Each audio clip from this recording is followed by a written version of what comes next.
গল্পের শুরুতেই আমরা দেখতে পাই পুরো বাড়িটা যেন অদ্ভুত এক উত্তেজনায় ভরে উঠেছে। প্রত্যেকটা মানুষ যেন অপেক্ষা করছে যেন অমন কিছু ঘটনার জন্য যা তাদের জীবনকে পুরোপুরি বদলে দিতে চলেছে।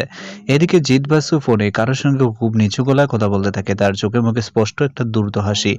সে বলে, সব ব্যবস্থা আমি করে ফেলেছি, আজই মহারানী সবার সামনে আসবে, আর একবার সে সামনে এলেই নিশামিত্র নিজের ঘর থেকে আমার ফাঁদে পা দেবে। এই কথাটা বলার সময় তার চোখে এমন একটা আত্মবিশ্বাস দেখা যায় যেন সে আগেই জিতে গেছে।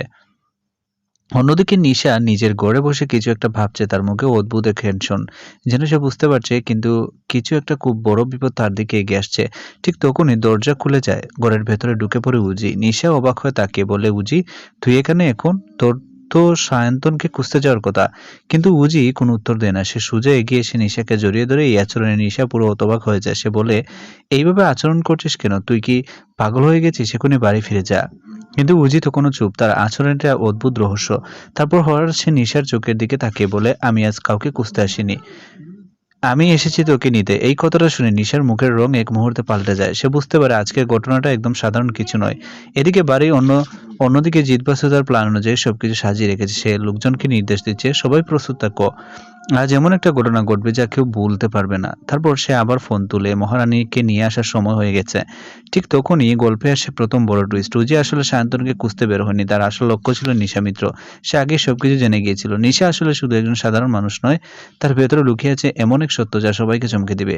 নিশা ধীরে ধীরে উজির কাছ থেকে নিজেকে ছাড়িয়ে নিয়ে বলে, তুই কি বলতে চাইছিস? আমি কিছুই বুঝতে পারছি না। উজি হেসে বলে, তুই খুব ভালো করেই জানিস আমি কি বলতে চাইছি। নাটক বন্ধ কর নিশা। এই কথায় নিশার চোখে ভয় স্পষ্ট ওঠে। এদিকে সায়ন্তন কোথায়? এই প্রশ্নটা তখন সবার মনে। দেখা যায় সায়ন্তন আসলে একটা ফাঁদে আটকে গেছে। সে চেষ্টা করছে বের হওয়ার, কিন্তু পারছে না। সে বুঝতে পারে এটা সব জিৎ বাসুর পরিকল্পনা। গল্পে এবার আসে দ্বিতীয় বড় টুইস্ট। জিৎ বাসু আর উজি দুজনেই আলাদা আলাদা প্ল্যান করছে, কিন্তু তাদের একটাই, নিশা। নিশা এবার চিৎকার করে বলে, তুই আমাকে ধরতে পারবি না, তুই জানিস না আমি কে? উজি ঠান্ডা গলায় বলে, আমি সব জানি, তুই সেই সেই মহারানী। এই কথাটা শুনে পুরো পরিবেশ থমকে যায়। নিশা আর অভিনয় করতে পারে না, তার চোখে ভয়, রাগ আর একটা অদ্ভুত শক্তি একসাথে ফুটে ওঠে। সে বলে, হ্যাঁ আমি মহারানী, কিন্তু তোরা কেউ আমাকে আটকাতে পারবি না। ঠিক তখনই দরজা ভেঙে ঢুকে পড়ে জিৎ বাসু। সে হাততালি দিয়ে বলে, ওয়াও, অবশেষে সত্যিটা বের হলো। এখন শুরু হলো আসল খেলা। উজি, জিতবাসু আর নিশা, এই তিনজনের মধ্যে শুরু হয় ভয়ঙ্কর মানসিক লড়াই। জিতবাসু বলে, নিশা তোর খেলা শেষ, এবার তুই আমার হতে। নিশা হেসে বলে, তুই ভাবছিস তুই জিতেছিস, আসল খেলা এখনো শুরুই হয়নি। ঠিক তখনই শান্তন সামহাও সেই ফাঁদ থেকে বেরিয়ে আসে। সে দৌড়ে এসে বলে, নিশা পালা, এটা একটা ফাঁদ।